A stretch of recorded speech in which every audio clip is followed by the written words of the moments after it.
Les questions qu'on me pose souvent, c'est quel type de sac de compression que j'utilise lors de mes voyages. Je vous préviens tout de suite que j'essaie d'éviter au maximum les sacs de compression à cendre comme celui-ci. Pour une bonne et simple raison, c'est qu'ils sont plus lourds que la plupart des autres sacs. Cependant, pour les gens qui préfèrent avoir une restriction de volume, eh bien, c'est les sacs idéaux. Le modèle que je recommande, que j'utilise depuis longtemps, c'est le modèle OR, donc Outdoor Research. Un des modèles que j'ai, on peut les avoir dans différentes dimensions. Le modèle que j'ai ici présentement, c'est un 19 litres. Son poids est de 140 grammes, qui lui donne un ratio de 7,36 grammes au litre. C'est une utilisation relativement simple. Ce qu'on a à faire, c'est venir insérer les vêtements à l'intérieur ici, refermer, serrer la boucle, comme ceci. Puis, venir rejoindre les cendres. Vous avez 2 cendres attachables et 2 permanentes. Donc, on donne du jeu comme ceci. Comme ceci. Et puis, on le met sur le dessus comme ça. Et puis, maintenant, c'est le temps de venir serrer. Donc, on pousse, contrairement à ce que les gens pensent, qu'on doit constamment tirer sur la cendre pour ramener. Eh bien, ça peut créer des dommages au niveau des extrémités des cendres. Moi, je recommande plutôt de venir appuyer sur le sac, créer la compression nécessaire, puis venir maintenir grâce au centre. Vous allez ainsi allonger la longévité de votre sac.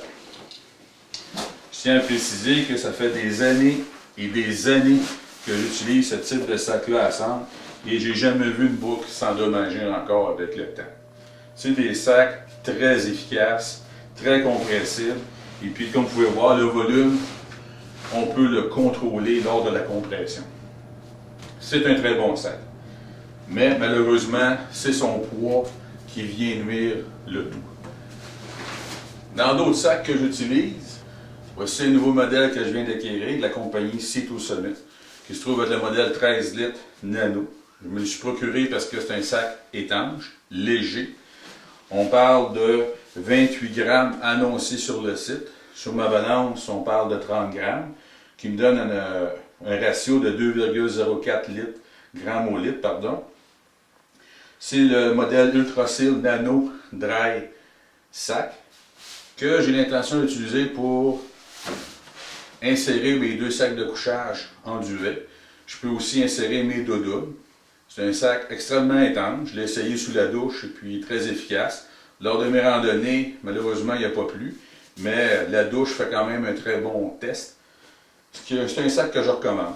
Contrairement au sac à cendre, eh bien, la compression se fait différemment.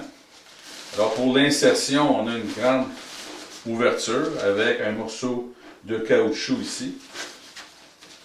Alors, on insère nos produits à l'intérieur, donc les sacs de couchage.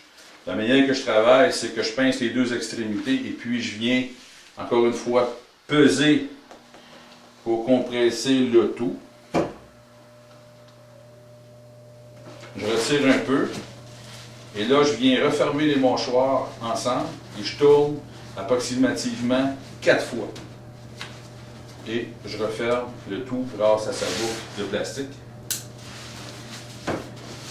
Et le tour est joué. Voilà pour l'Ultrasil. Un autre produit intéressant de C2 Summit, ça se trouve être le Ultrasil Dry Day Pack, qui est un 22 litres. Encore une fois, un sac étanche. Au niveau de sa compression, c'est la même technologie. On ouvre, on insère, on tourne 4 fois, comme ceci, et le tour est joué. Facile à remplir. Pourquoi j'ai acheté ce sac-là? Eh bien, lorsqu'on doit voyager à 3, alors je peux insérer 3 sacs de couchage à l'intérieur du sac, ou tout simplement transporter nos vêtements à l'intérieur de ce sac-là. L'avantage, eh bien, on peut voir ici, vous avez un petit élastique pour pouvoir venir y insérer soit un vêtement, une petite veste, une doudoune ou un manteau de pluie. De l'autre côté, vous avez 2 cendres pour pouvoir le transporter. Donc, c'est un sac que j'utilise dans mon sac à dos à l'intérieur pour emprisonner le tout. Et lorsque j'ai besoin d'espace et que nous sommes trois, eh bien, c'est un sac qui est facilement retirable de mon sac à dos pour remettre à une troisième personne qui pourra la transporter sur une certaine distance, naturellement. Autre utilisation aussi, lorsqu'on doit voyager, on laisse nos gros sacs à dos à l'hôtel et puis on a besoin d'un petit sac de jour. C'est un sac idéal pour le sac de jour. Seul petit bémol, eh bien, c'est un sac de 90 grammes qui est annoncé. Il pèse quand même 102 grammes. Pas très lourd si on le regarde au niveau de son volume. Par contre, si on regarde au niveau de son ratio, c'est quand même un sac de 4,64 grammes au litre. On peut obtenir plus léger, mais avec des sangles et tout le tralala, c'est un autre paire de manches. Mais c'est surtout pour l'utilisation à trois que nous avons acquis ce sac à dos. Voici mon dernier, encore une fois, Sea-Doo Summit. Ça fait plusieurs années que je l'ai, celui-là. On l'appelle l'Ultra Seal Dry Pack. C'est un 35 litres. Son poids est de 67 grammes. Son ratio de 1,88 grammes au litre. C'est mon sac préféré. C'est un sac au niveau de l'étanchéité. Il a fait ses tests avec les années. On a même descendu une rivière pendant 2 heures accroupi sur le sac, et puis à la fin de la descente, eh bien, aucune goutte d'eau à l'intérieur, puis le sac ne s'est pas dégonflé. C'est un sac que j'utilise pour la famille au complet. Donc, on met les vêtements, on va mettre aussi les sacs de couchage à l'intérieur, tout ce qu'on veut protéger de la pluie. C'est un sac qu'on va utiliser aussi avec un autre sac, qui est un sac qu'on a fabriqué de type filet. On va venir l'insérer à l'intérieur de ce sac-là.